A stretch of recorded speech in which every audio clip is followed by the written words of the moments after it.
Halo, selamat datang di channel Matematika Santai. Oke, pada pertemuan kali ini kami akan membahas tentang materi himpunan, yaitu pada cara penyajian himpunan. Nah, bagi teman-teman yang belum tahu ya, materi ini bisa menyaksikan di video sebelumnya, yaitu konsep himpunan itu bagaimana bisa disaksikan. Nah, teman-teman eh, silakan simak ya video ini untuk cara penyajian himpunan. Nah, cara untuk menyajikan himpunan ini ya sama seperti cara untuk menyajikan makanan. Jadi ada berbagai macam cara. Nah, untuk menyajikan makanan itu ya, itu kan bisa dengan prasmanan ya, menyajikan makanan seperti ini. Ini biasanya itu ada di acara hajatan atau di acara apalah, acara keluarga itu ada acara prasmanan. Jadi makanannya disajikan seperti ini. Nah, cara yang kedua untuk menyajikan makanan itu bisa dengan langsung diletakkan di piring. Jadi kalau misal ngasih nasi ke tukang atau di acara hajatan ada juga yang acaranya nasinya langsung ditaruh ke piring. Nah, ada juga yang cara menyajikan nasi itu dengan nasi kotak. Misal ada rapat atau ada ulang tahun. Nah, cara menyajikannya itu dengan nasi kotak. Ada juga yang menyajikan nasi itu ya langsung dimakan menggunakan daun pisang seperti ini. Jadi kalau mungkin ya ini adat, ada yang orang tuanya jadi petani ya, pasti tahu lah pernah makan di sawah pakai pisang seperti ini ya. Ada juga yang penyajian makanan itu dengan ya langsung dimakan di wajannya. Jadi tanpa kita pindah ke piring dulu, tapi kita langsung makan di wajannya. Ada yang seperti itu.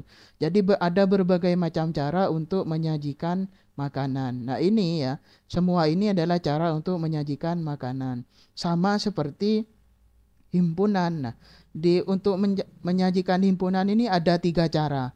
Nah, cara yang pertama yaitu ya menyebutkan anggotanya atau kita sebut dengan numerasi. Nah, gimana contohnya?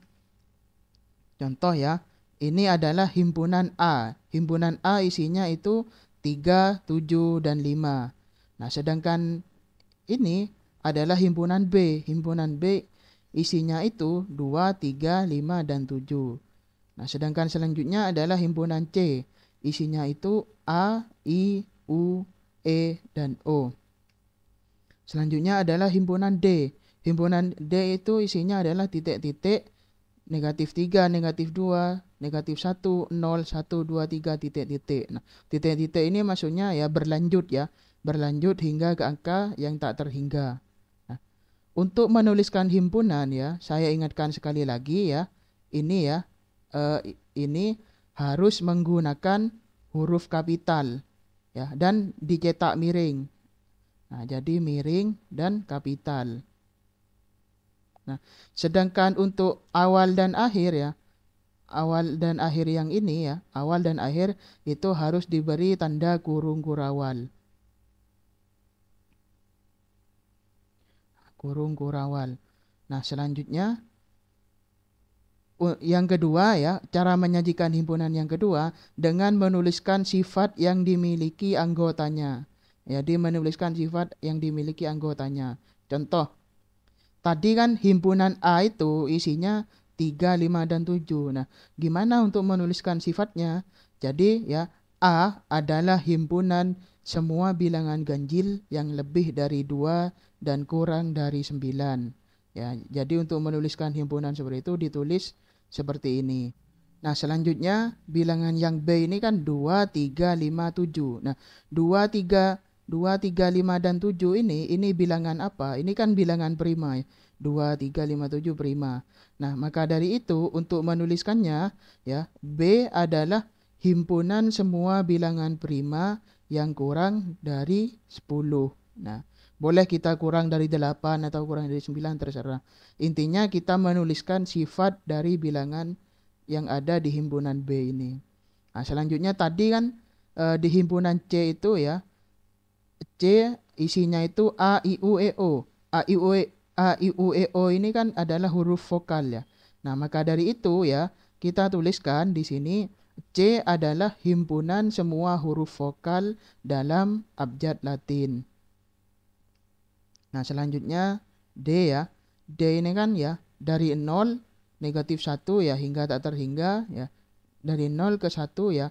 Seperti yang kita bahas di materi bilangan bahwa eh, ini ya bilangan seperti ini adalah bilangan bulat ya. Bilangan bulat.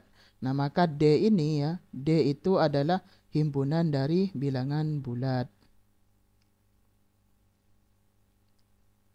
Nah, selanjutnya ini ada beberapa hal yang perlu kita ketahui ya. Himpunan semua bilangan asli dianotasikan sebagai A. Jadi untuk menuliskan himpunan bilangan asli kita anotasikan sebagai A. Nah, contohnya seperti ini. A itu sama dengan 1, 2, 3, 4 dan seterusnya. Ya. Sedangkan himpunan semua bilangan cacah itu dianotasikan sebagai C. Ya, anggotanya C adalah bilangan cacah kan dari 0, 1, 2, 3 dan seterusnya. Kalau asli itu dari 1. Seperti yang dibahas pada video sebelumnya ya.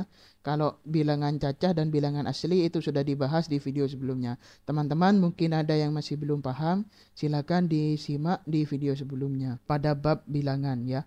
Nah, selanjutnya himpunan semua bilangan bulat itu dianotasikan sebagai B. Nah, selanjutnya contohnya ya anggota B. B itu kan bilangan bulat. Jadi ya kita bacanya dari 0 ke negatif 1 hingga tak terhingga. Dari 0 ke 1 2 3 hingga angka tak terhingga. Nah ya, ini negatif tak terhingga, ini angka yang tak terhingga. Nah, selanjutnya himpunan semua bilangan real kita anotasikan sebagai R. Jadi untuk bilangan real itu R. Jadi contoh bilangan real ya akar 3, 2/3 P dan 0,45. Oke, lanjut menyambung materi yang tadi.